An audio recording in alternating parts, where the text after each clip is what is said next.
Ano pong masasabi nyo, sir, about mga OFW na napagod sa kaka-work sa ibang bansa and they decided to stay for good sa bansa and put up the business? Is that a wise decision? If it works, why not? Alam mo, ako naniniwala ako that you should stay where God has blessed you.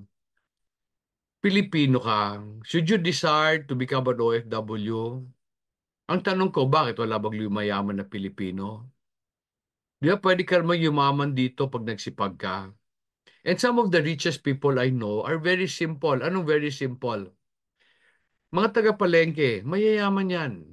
Benta ng isda, benta ng baboy, mayayaman yan. May pere, never nagugutom yan. Unfortunately tayo, ang karamihan ng tao ngayon, ang desire nyo, computer, call center.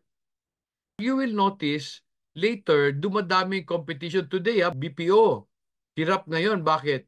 Because other countries are offering it already. Ang dami yung competition. Ako, I like yung mga trabaho na simple, yung walang kalaban. But anyway, so ako, I always tell people, stay where you are. Eh, yung nag-OFW, ando na. And somehow, swinerte sila. So if they can live a good life where they are, then go ahead. Walang problema yon.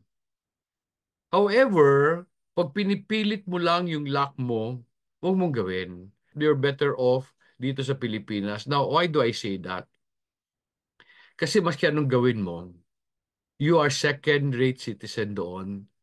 Oftentimes, nagrereklamo ang mga Asians. May discrimination sa Amerika, sa Europe. Of course, may discrimination doon. Bakit? Hindi ka taga doon eh. Bakit? Dito ba sa Pilipinas, didi-discriminate ka? Pag native ka sa isang lugar, ikaw nagdi-discriminate sa kanila. Don't complain that you're being discriminated kasi wala ka sa lugar mo. Ako, I wish all OFW will come home and do business here. That is also one of the reason why I wrote the book Entrepreneur's Journey to Fruitfulness para mag-guide ko sila. That book will explain to you paano magsimula. Kung OFW ka, paano mo itatago yung part ng pera mo, gagamitin mo yung part para magsimula, para hindi maubos lahat, and dahan-dahan lumalaki. And I show people na business is not about taking risk. Business is about continually growing your money again and again. The risk you take are the strategies you have.